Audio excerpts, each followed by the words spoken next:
Many people have seen the films or read the book of the epic fantasy Lord of the Rings written by J.R.R. Tolkien. The tale tells the story of Frodo Baggins, a hobbit of the Shire, who sets out on a perilous journey, accompanied by 7 companions and led by Gandalf the Wizard. Their mission is to reach Mount Doom to destroy the Ring and the Dark Lord Sauron. The film was shot amongst the magnificent landscape of New Zealand, but few realise that much of the inspiration for the Hobbit's homeland of the Shire can be found closer to home in Lancashire's Ribble Valley. Fans of Lord of the Rings have long identified the Shire of the famous trilogy with this tranquil stretch of Lancashire countryside. The Ribble Valley is where the book's author spent much time walking whilst visiting his son at the Jesuit seminary, now part of Stonyhurst College near Clitheroe. He wrote some of the draft of his books here, perhaps drawing on the bucolic scenery as inspiration for his imaginary landscape. The places he visited and their names often found their way into the Lord of the Rings, such as Shire Lane on the outskirts of Hurst Green, which is possibly Hobbiton in the books. Hurst Green, the village, lies amid hay meadows and woodlands, old flowery cottages, welcoming inns and rural serenity. The River Shireburn in the book has a similar name to that of the family that built Stonyhurst College, and it's also the name of the local hostelry, the Shireburn Arms, in the centre of the village.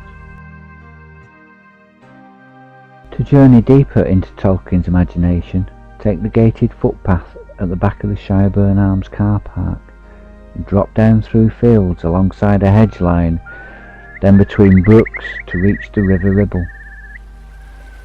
Turn upstream, meandering beside the river.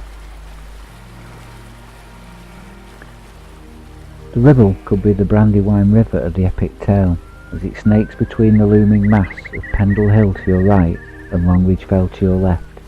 In a mile or so, a substantial old manor house is visible beyond the far bank. This is Hacking Hall, identified as Brandy Hall, family home of Merry Brandybuck, one of Frodo's companions on his quest to destroy the Ring of Power. Here, the fleeing hobbits escape the pursuing Black Riders by jumping on the Bucklebury Ferry. The ancient Hacking Ferry was still working here when Tolkien visited in the 1940s. Continuing upstream, you pass Mitten Wood on the opposite bank. This is a contender for the Old Forest. Keep left up the River Hodder, shortly passing through Winkley Hall Farm before rising on a lane past Winkley Hall. Go through a rusty iron gate on the right at a bend before a small barn.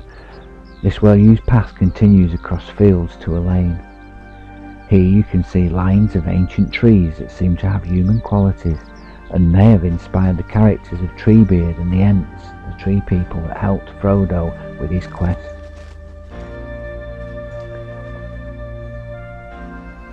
Turn right when you get to the road and descend to view the memorable arched Packhorse Bridge over the Hodder, named Cromwell's Bridge, as the general is said to have crossed this with his army before the Battle of Preston in 1648. Parapets were removed to allow passage of Cromwell's carts and gun carriages. This may well be Tolkien's Brandywine Bridge.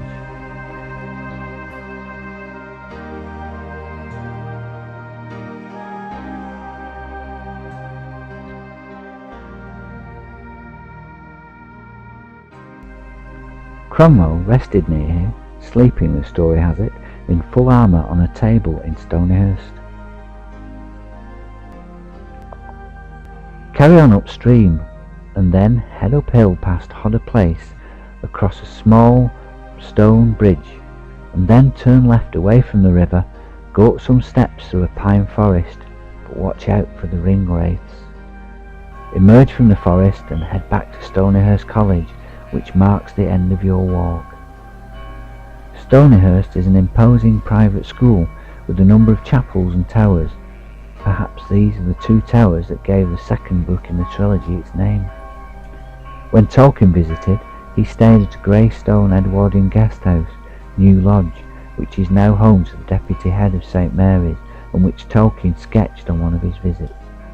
New Lodge entered Tolkien's fiction as Tom Bombadil's home, where Frodo spends a brief respite from his gruelling journey.